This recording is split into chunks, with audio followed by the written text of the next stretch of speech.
Okay, Port Osage Christmas Tree Farm and White Pine Wedding venue. Today was the Christmas tree part. I promised you a second video on holes that I've already dug. Here we are. So what I'm gonna do is make sure that my hole, because it's been about a week since I dug these last holes, just gonna make sure that it's actually cleared out and I guess reamed is the right word, but basically where it's wide open, where it's easy to drop something down in that, and I'm really gonna do a good job because I saved the trees as these baby trees come in. Some are more mature than others, so I saved the trees that have longer root structure. Here's an example for the holes that I dug, because when I dug holes I dug them kind of bigger. So now that I'm here, I'm going to check my length.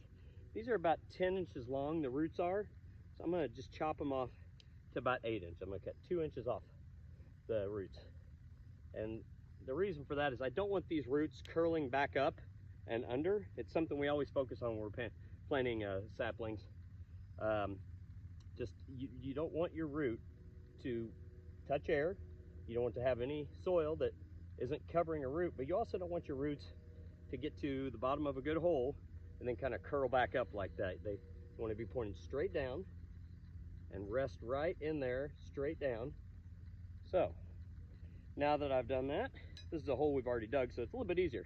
I don't have to take a tree out or anything, but I'm going to take a spadeful of dirt on one side, dig down about as far as I can, right next to that root of that tree, and I'm going to push it in. Okay. Then I'm going to go behind that with another spadeful of dirt and just turn that upside down. Okay, so that side is secure. Now I'm going to do the same thing with the other side. And again, this is kind of because I'm a perfectionist. I don't want my baby trees to die, and I want to see them alive. I know where I'm planting at today. So when I come back here in the field in March of 2026, I want to see these trees green.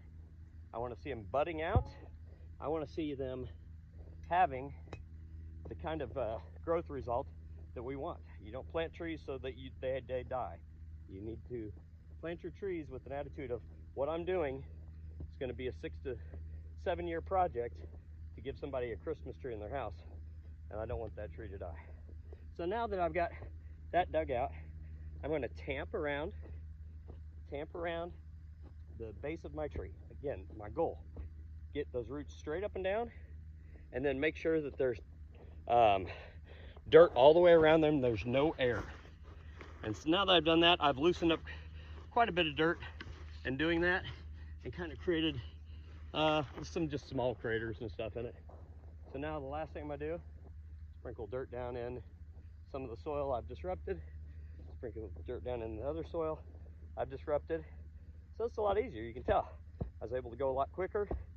And so it's better to drill the hole in advance, but sometimes you don't know how big or how small your trees are. And so some of these holes I actually dug a little too big.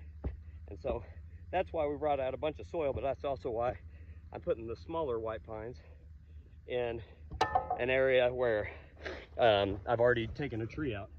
And then the last thing I'm gonna do, just like with our other stuff, and you can see here where I've done a row back and a row out. This is gonna be tree number 20 I've planted tonight. Each tree takes about 3 to 5 minutes to plant really well, but if you do it right, you should be able to plant about 25 trees in 90 minutes. And now, we got our Christmas tree planted. We've only got 175 left.